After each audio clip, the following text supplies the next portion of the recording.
बोला. सर अजून नाशिकमध्ये आलेले आहात.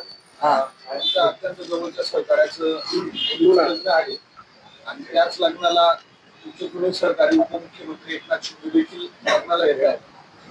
पारिवारिक संबंध म्हणायचे की काही मॅरेज हा राष्ट्रीय विषय आहे. कोण कोणाच्या लग्नाला येत आहे हा काय राष्ट्रीय आणि राजकीय विषय मला वाटत नाही. बघा, इतर लग्नाला नक्कीच आम्ही सगळे इथे आलेलो. मी दौऱ्यावर आहे उत्तर महाराष्ट्राच्या महानगरपालिकांसंदर्भातल्या आमच्या बैठका आणि मेळावे सुरू आहेत. आणि या तिथे आमचे सहकारी शिवसेनेचे महानगर प्रमुख विलास शिंदे यांच्या घरी विवाह सोहळा आम्ही सगळे आहोत. तर तुमचा जो प्रश्न आहे तो काय फार गांभीर्याने घ्यावा असं मला आता वाटत नाही. एखाद्याच्या मंगल कार्यामध्ये कोणाकडून कोणाला आशीर्वाद द्यावेत तशाचा ते व्यक्तिगत प्रश्न आहे. ते मंगल कार्य आहे एवढंच मी म्हणतो. त्याच्यामुळे मंगलमय लोकांनी अशा कार्याला यायचं असतं. तर त्यांनी कोणाला बोलवलं मला माहित नाही. स्थानिक स्वराज्य संस्थांसाठी प्रभाग रचना पूर्ण करा असं निवडणूक आयोगाने राज्य सरकारला कळवलेलं आहे. तर काय निवडणुकांचे पडघम लवकरच वाचतील असं नक्कीच वाचतील. सर्वोच्च न्यायालयानं जी काय मुदत दिलेली आहे सरकारला त्या चौकटीत राहून महाराष्ट्रातल्या 27 महानगरपालिकांची तयारी निवडणुकांची सरकारला करावीच लागेल. आणि त्या दृष्टीनं सगळेच कामाला सुद्धा लागेल. 3-3.5 वर्ष महापालिका प्रशासकांच्या माध्यमातून लुटल्या जात आहेत. अक्षरशः लुटल्या जात आहेत. आयुक्तांच्या खांद्यावर बंदूक ठेवून टेंडरबाजी, भ्रष्टाचार, घोटाळे. शहरांची अवस्था बघा ना तुम्ही काय आहे. महानगरपालिका हे जनतेचे नगरसेवक किंवा लोकप्रतिनिधी यांच्या माध्यमातून कामं करणारी संस्था आहे. स्थानिक स्वराज्य संस्था. तुम्ही तिथेही 3 वर्ष 3.5 वर्ष निवडणुका होऊ दिल्या नाही. मला काय म्हणायचं, लोकशाहीची कुठली तरा लोकांना नगरसेवकच द्यायचे नाहीत. त्यांच्या रोजच्या ज्या गरजा आहेत, दिवाबत्ती, पाणी, आरोग्य, शिक्षण, रस्ते, साफसफाई, त्याही तुम्ही होऊ द्यायच्या नाही. का तर राजकारण. आणि शेवटी तुम्हाला मग सर्वोच्च न्यायालयानं खडेबोल सुनावले आणि त्यानंतर तुम्ही आता त्या तयारीला लागलेला. आता नाशिकमध्ये सुद्धा तुम्ही अवस्था बघा शहराची, पाण्याची, रस्त्यांची, स्वच्छतेची. नाशिक सारख्या शहरामध्ये मुख्यमंत्री येऊन कुंभमेळ्याची तयारी करतायत तुमच्या. पण आज जो काय कचरपट्टी झालेली आहे नाशिकची, खड्डे बघा रस्त्यावर. एका पावसात पाणी कसं तुमच्या रस्त्यावर पहा ना तुम्ही. ते मुख्य दत्तक घेतलेलं शहर आहे ना तुमचं. हे दत्तक घेतलेलं शहर आहे, त्याचे तुम्ही अनाथ आश्रम करून टाकला. काय करताय तुम्ही? 2 दिवस आपण शहरामध्ये आहात मुख्यमंत्री महोदय. एकदा रात्री गाडी काढा आणि या शहरामध्ये फिरा. वाटल्यास प्रत्येक पक्षाचे 2 माजी नगरसेवक घ्या. तुमचे घ्या, आमचेही घ्या. आणि त्यांच्याकडून तुम्ही शहर समजून घ्या नाशिक. मग कळेल 3 वर्षामध्ये या शहराची नाही तर प्रत्येक शहराची 27 महानगरपालिकांच्या हद्दींची कशी वाट लागली. साहेब, मधल्या काळामध्ये अवकाळी पाऊस मोठ्या प्रमाणात झाला राज्यात.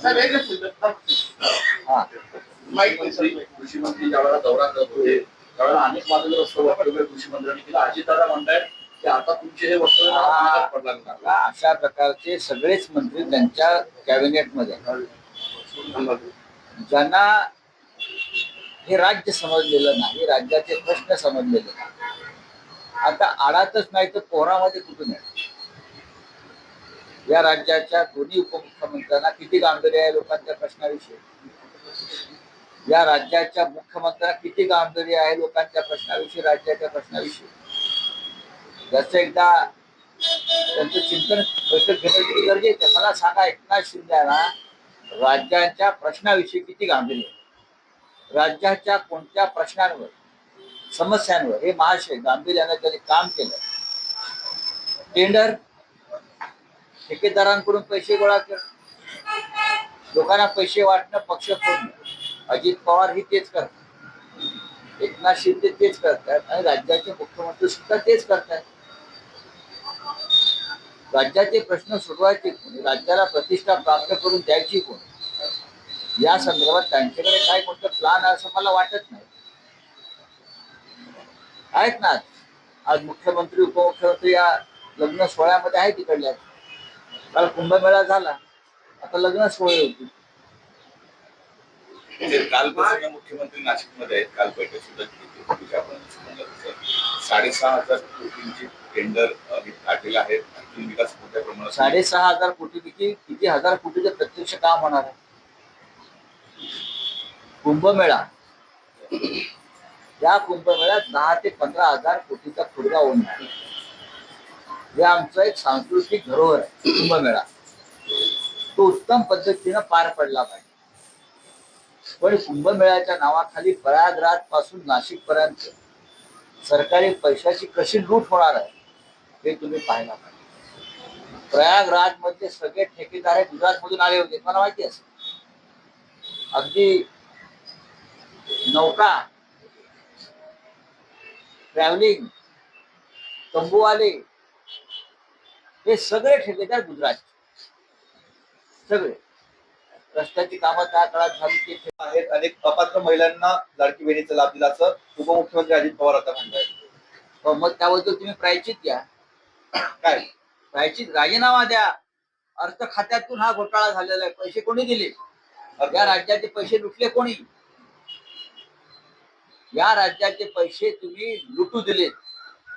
लाडक्या बहिणींनी नाही, तर लाडक्या भावांनी नावं बदलून महिलांची, आपली म्हणजे आपली स्वतःची नावं बदलून हा लाभ घेतलेला आहे. हजारो कोटी रुपयांचा, शेकडो कोटी रुपयांचा सरकारी कर्मचाऱ्यांनी हा लाभ घेतला आणि तुम्ही तो घेऊ दिला. तुम्ही छाननी केली नाही. तुम्हाला माहिती आहे, पण तुम्हाला मतं पाहिजे होती आणि अर्थ खात्याच्या माध्यमातून ही लूट झाली संपूर्ण. त्याचं प्रायचित कोणी घेतला पाहिजे हे काय सांगतायत?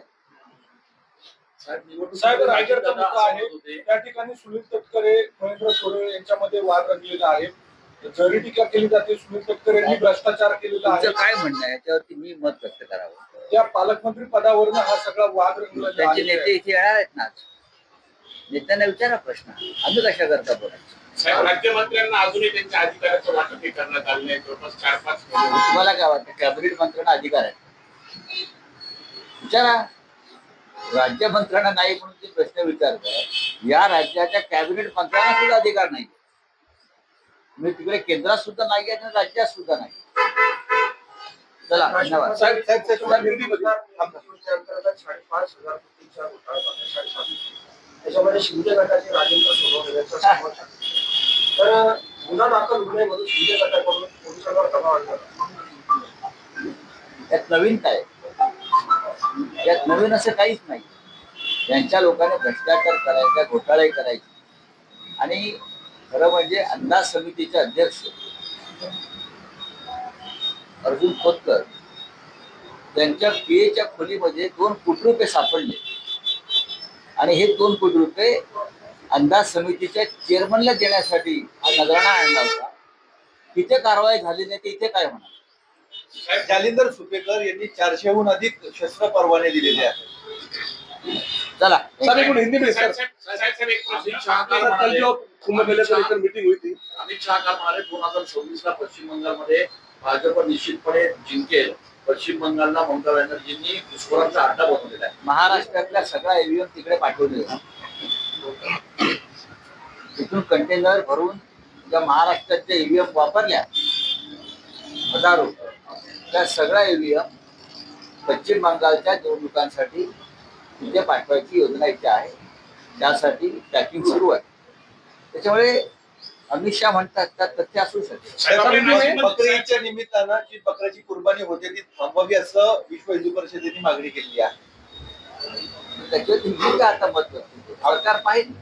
आपल्या पक्षाची भूमिका काय? माझ्या पक्षाची भूमिका आहे काय? नाशिकमधीलच पदाधिकारी बाळा दराडे यांनी राहुल गांधींना कसला विषय? सब कल कुंभ मेले को लेकर मीटिंग हुई, मुख्यमंत्री ने रस्त्याची कामं त्या काळात झाली ते ठेकेदार गुजरात. नाशिकच्या कुंभमेळ्यामध्ये सुद्धा याच्यापेक्षा वेगळं होईल असं मला वाटतं. साहेब याला जोडून प्रश्न आहे. नाशिकमध्ये 2200 कोटी रुपयाचं टेंडर काढलं होतं, ते संपूर्ण ठेका जे गुजरातची कंपनी देण्यात मी आले. आता काय तुम्हाला सांगतो, नाशिकला जोडून प्रश्न आहे. मी तुम्हाला आता तेच तुम्ही हा प्रश्न विचारण्याआधीच मी सांगितलं, कुंभमेळ्यातल्या हजारो कोटीतले किमान 5 ते 10,000 कोटी रुपये हे गुजरातच्या ठेकेदारांकडेच जाणार. स्थानिक कार्यकर्त्याला, स्थानिक काम करणाऱ्या कंत्राटदारांना याच्यामध्ये काही मिळणार नाही. सगळे ठेकेदार गुजरातचेच ठरलेले आहेत सगळे, आणि ही सगळी कुंभमेळ्याची कामं ही गुजरातच्या ठेकेदारांना जाणार. साहेब राज्यामध्ये एकाच आघाडीच्या काळामध्ये उद्धव ठाकरे आणि आदित्य ठाकरे यांनी मोठा घोटाळा केलेला असलेलं, भ्रष्टाचार केला असल्याचं चंद्रशेखर बावनकुळे म्हणतात. कोण? चंद्रशेखर बावनकुळे. ज्याने 6 रुपयाला जमीन घेतली आहे काही एकर सरकारची, काय ती आहे ना ती, तेच ना जमीन लुटली आहे सरकारची. आणि ज्याने भ्रष्टाचार केला म्हणून त्यांचं तिकीट नाकारलं होतं मागच्या वेळी, तेच बावनकुळे. मला वाटतं तेच आहेत ना, हे का वेगळे आहेत कोण? साहेब नाशिकच्या पालकमंत्री पदाबाबत काल मुख्यमंत्र्यांनी विचारलं असता, त्यांनी उडवडीची उत्तरे देत तो प्रश्न टाळला. बघा ते बरोबर बोललेले आहे. पालकमंत्र्यांशिवाय काही अडलंय का? ते काय चुकीचं बोलले. मुळात सरकार या राज्याचे मंत्रिमंडळ आहे, त्यांच्याशिवाय काय अडलेलं नाही. मंत्री कामच करत नाही. मुख्यमंत्री नसले तरी पण राज्य चालतं. पण नाशिकवर चाललंय काम, बाकीच्या ठिकाणी पालकमंत्री दिलेली. जे बाकीच्या ठिकाणी जे पालकमंत्री आहेत ते काय दिवे लावतात एकदा बघून घ्या. पालकमंत्री हा जिल्ह्याच्या लुटमारीसाठी नेमला जातो अलीकडे, आणि पोलिसांवर दबाव आणण्यासाठी. लाडकी बहीण योजनेमध्ये मागच्या मुख्यमंत्रीने कुंभ मेला के लिए जो पैकेज दिया है 6,000 करोड़, 10,000 करोड़, फिर 15,000 करोड़, प्रयागराज में हमने ये कुंभ मेला देखा है. ये पूरा पैकेज, ये पूरी ठेकेदारी, पूरे कॉन्ट्रैक्ट गुजरात के कॉन्ट्रैक्टर्स को पैसा मिलता है. यहाँ भी जो भी काम निकलेगा नासिक शहर में कुंभ मेला के नाम पर, ये सभी काम गुजरात के ठेकेदारों को जाने वाला है. उसके लिए सब पे पैकेज चल रहा है. महाराष्ट्र में कुछ नहीं रहेगा. वहां से लोग आएंगे, यहाँ से पैसा लेकर जाएंगे. हमारे साधु भजन करते आएंगे और चले जाएंगे स्नान करके. साहेब देवेंद्र फडणवीसांनी काल पुन्हा एक हे तो सेफेचा नारा दिला आहे. आपण सगळे हिंदूच आहोत असं त्यांनी काल पुन्हा विचार केला एका पक्षाला. त्यांचं आता सर्टिफिकेट पाहिजे का? ते आता मुख्यमंत्र्यांबरोबर शंकराचार्य पण झाले आहेत का?